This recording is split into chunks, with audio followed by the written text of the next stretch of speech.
Good morning, ladies and gentlemen. My name is Nazih Safi, and I'm here to talk to you guys today about leading more towards organic food. In 2008, 13 years after the start of genetically engineered food, there was 2 billion acreage. And now the scary thing about that is, in the first 10 years of the genetically engineered foods, there was 1 billion. Then 3 years later, it rose another billion acreage alone. Now that is a scary fact, which leads me to my 3 points. Genetically engineered foods are unethical, are killing our human immune system as we speak, and are an environmental hazard. In 1999, an article was published by Ronnie Cummins, our director and founder of the Organic Consumers Association. This was done by the FDA, where they injected hormones into cows to produce more milk. It was called the RBGH. It contained a strand called the IGF-1, which is in studies showed that it is a leading cause of breast, prostate, and colon cancer. And the RBGH milk had 400 to 500% more times more IGF-1 than regular milk does. Therefore, it is destroying or having our bodies with disease. Second of all, it is poisonous. In the same article published by Ronnie Cummins, in 1999, the Cornell University did research on pollen, which provided genetically engineered corn and pollen. This corn, when the monarch butterflies would land on these corn, they would eat it and they would die, which is in a growing amounts of research around the U.S.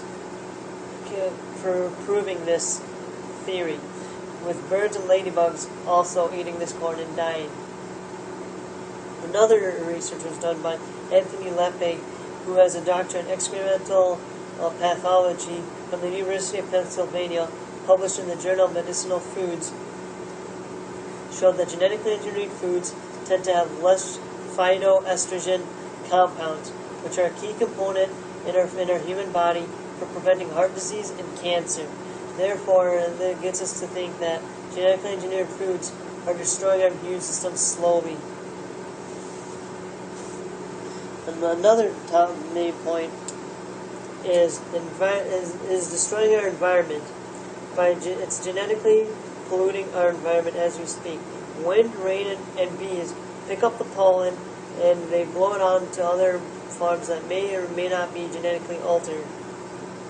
And when that genetically altered pollen lands on the farm, it mutates the crops, and research has led us to find that it is 3 times more. The farms that are mutated this way tend to need 3 times more toxic of herbicides to destroy the bugs that are destroying those farms. Therefore, it is weakening our farms. It is unethical. Genetically engineered foods mutates corn into dangerous things.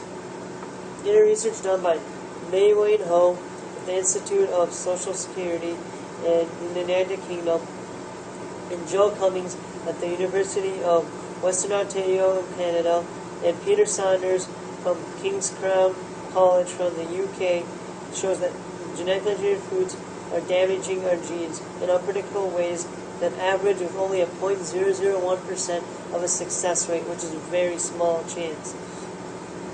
It creates gross abominations that we may or may not be able to see, and abominations in the metabolic state itself.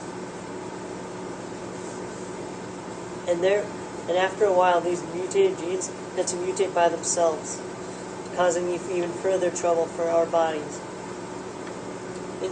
To review what I have stated, genetically engineered foods are unethical, are unhealthy for our human bodies, and are killing our environment.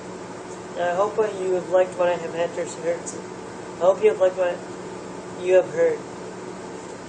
I hope that I may have persuaded you or enticed you to try organic food. And I urge you to try organic food. I apologize for wasting too much of your time, and I hope that the Council will fight for organic food, and more importantly, fight for our children's health in the future. Thank you.